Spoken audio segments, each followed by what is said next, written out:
Welcome everybody to the 64-byte pre-show desk talk thingy that we're doing here at Lovebyte. I have with me Helmut, who I already presented twice, so I think you guys already know this by now, but I'll do it one more time. He started the demo scene around 2013, and he's been doing a lot of size-limited stuff on different sizes, 32 bytes, 64 bytes, 128 bytes, 256 bytes, all kind of bytes. Helmut has done them before. Sensenstahl joined the demo scene back in 2010, and he's been a lone wolf for a very long time, and then he got absorbed into HowJob in 2017. And besides doing size coding stuff, he also is a sculptor, a writer, and ANSI artist, an archivist. He works at Demozoo and C.org and stuff like that.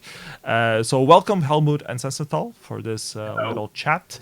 Hello. Gonna hit you with the question right away. What can you tell us about this category, and or what makes this category appealing to you? Sensenstahl, I'll start with you, just because it's not your comfort zone. No, it's not my comfort zone. So I'm more interested in seeing what coders can do.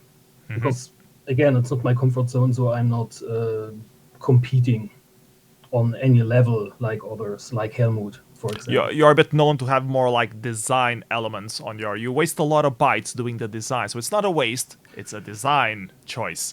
It's an investment. Yeah, so you think 64 bytes doesn't really give you enough space for the concept in the intro? I think it would be about the concept, but there should be a decision. Do I aim for a small size, but I'm still missing the fitting concept? So 64 byte is still normally not my goal. Okay, very well. Helmut, what about you? Yeah, I can totally understand it, especially because I had a very successful collaboration with Sensenstahl, and that made me aware of that design takes some bytes. So 64 bytes is the region where it gets technically interesting, because you can do raycasting.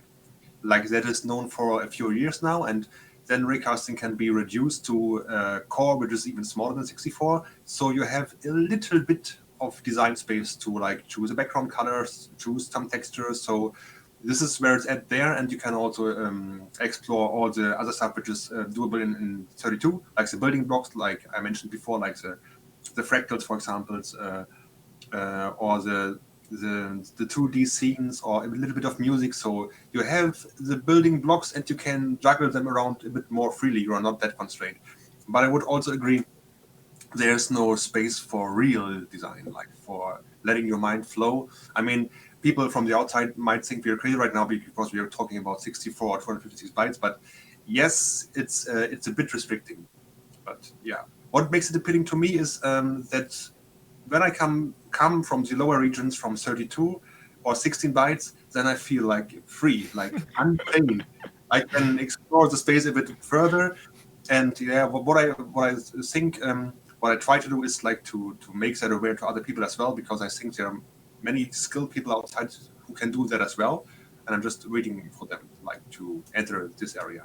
What can we expect from the entries at this comp? We already talked a little bit more. Do you think there's gonna be some groundbreaking stuff, or are you just gonna see the rehash of some old effects with some pseudo music sound effects happening? So what do you expect of this compo? I hope, because it might attract people that are not so into the demo scene yet. So they always tend to have fresh ideas. Like for that J1K competition, which is held every year, there are some nice releases. So I hope that there will something like that. Helmut? I hope there's something, because I think it's an uncomfortable spot, because if people try to compress their thoughts a lot, like to do something abstract, they will end up in 32 or less. If they go for a real thing, then they will most likely enter competitions of 256 or 128. So I can't judge. 64 bytes is the category which I can predict the less likely, like the least likely. I cannot really tell. I think I can say I have like 2 entries myself. So there's the usual thing, like what you just called rehash and whatever, and I'm guilty of that, of course. But I really hope that other people enter the area with a fresh idea. Can you tell us something about the role of sound in 64 bytes? Because it's extremely limited to be able to have sound in it. And Tomcat was mentioning on one of the other pre-show interviews that we did that like some of these lower intros either have sound or have visuals, and you can't really fit both of them. It's not sound; it's always sound effect kind of stuff. So, do you expect something like that? Does that make a difference between? Okay 64-byte intro and a amazing 64-byte intro that it has like some sort of sound in it? Well, it's a different spot. It's a difficult spot because 64 is it's on the edge. Like for 128, it's more easy to squeeze sound in. The 64 not that likely. I think I did one framework myself, which only contains sound. It's 64 bytes. So you have some kind of MIDI synthesizer and you can configure it. It will step through the notes to the tonal space, and it will step through the instrument, and it will do something. But that is 64 bytes. So with less, you can press a chord and let it roll some string. you can repeat one sound. You can randomize it. You can try to find something which randomized which sounds good, but really there's not much you can really do. Like I think that the limit for sound which is somewhat suitable is 128. Then you can really do something with it, like having a melody, having a drum pattern, and a good visual effect. But in 64, judging from my own experience, you can have a tone or a mood, or like doing really crazy stuff and design your code that if you play it to the MIDI port, has something in it by accident or by design. But it's really, really difficult to pull off. Nothing you can just pull off just like that. Okay, Sensenthal, do you agree? Yeah, I agree with that. Lord Kelvin, I think he's a Russian coder.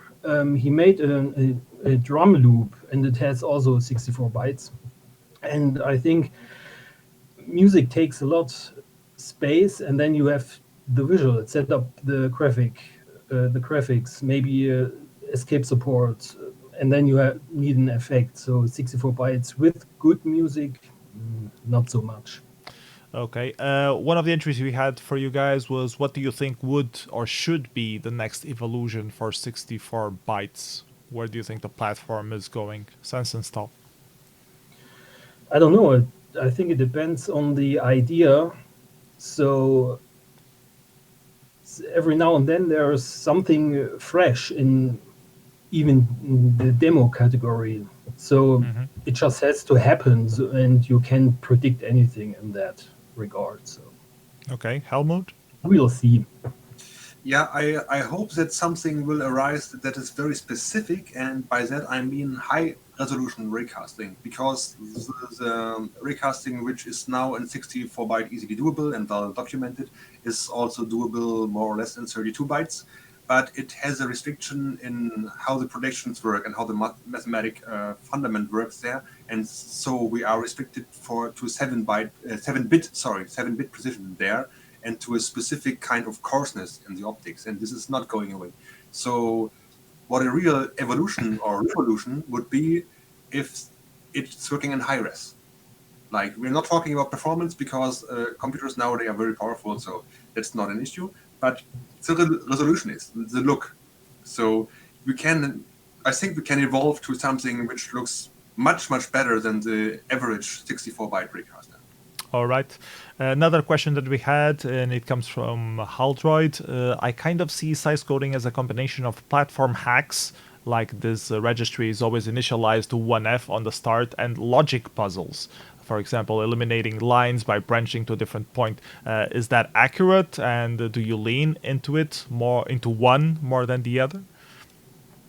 Helmut, you're more experienced at 64 bytes. Yeah, it's unfortunately that's a bit true. I recently had some kind of discussions with DigiMind on the Discord. I was glad to talk to the guy because he's some kind of ghost, like he's a legend. He's just appearing now and then, and we were talking about exactly that. And he was like, "This is why he does not like to prototype in assembler, because once you have a tight construct, you cannot change it anymore, and the construct relies on specific tricks." So in the specific example, it was like, hey, he has a nice, interesting approach, DigiMind, I mean, had a nice, interesting approach of how to do a multiple effect. Just the core, like, not the effects, just the structure that allows to switch between the effects. And I was like, yeah, that's nice. And then I realized, oh wait, he uses the register CX, and I can't have that because it's already blocked in my approach. So I couldn't use an idea. And it's like, then you said, oh well, the code is so tight. You are not really free in breaks that up and having new ideas, because you have to rely somewhat on all these weird initializations. Like, for example, you just for MS-DOS, you have the register SI, which points to the start of your code, and then you have to start your code with a specific instruction so that you can reuse that as a number, and then you have to access this point, and then this blocks it. So you have to rely on that, and this makes everything a bit not movable anymore. So yes, I do it. I'm totally guilty of these so-called platform hacks, but I don't see any way to avoid that. If you want to create something which is like better than everything else in 64, then you have to go for that. You have to abuse every trick you have, and that just leaves so much space for creativity. Okay, Sense and Style, do you agree? Yes, but I think a good idea or the code saves you in the long run a bit more space than some hardware trick. But if you depend on the hardware trick, then your code is useless on a machine that doesn't support that trick. So one has to make the decision. I mean, there are intros that rely on running at DOSBox or FreeDOS or a real machine. So you have to do what you have to do because it's size coding. So yeah, it limits the number of people that can watch the intro out of the box. But then again, it's already kind of hard to have an out-of-the-box machine to run all size coding intros to begin with. That it's most people see them on videos nowadays, I would say, which is a shame, but it is what it is. I had another question regarding old school platforms. So those tricks, when you're dealing with old school platforms, they change quite significantly. Like we've seen a lot of Atari stuff, for example, on small bytes, so, and Spectrum as well, and they have very special properties because of those kind of things. I don't know if you guys want to talk a little bit about that, Helmut.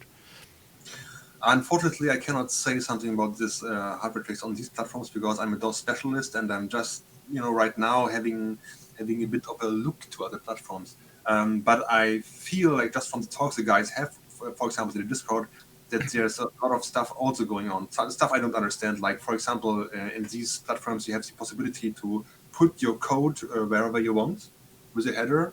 And I think because I know what's going on DOS, where the code is on one place, and you still can juggle around with jumping before your code or jumping inside the code or abusing some information from the BIOS or from the locations at 0 and following, like the what is the vector called? I forgot the name. It doesn't matter. So in the Atari. Please don't quote me on that.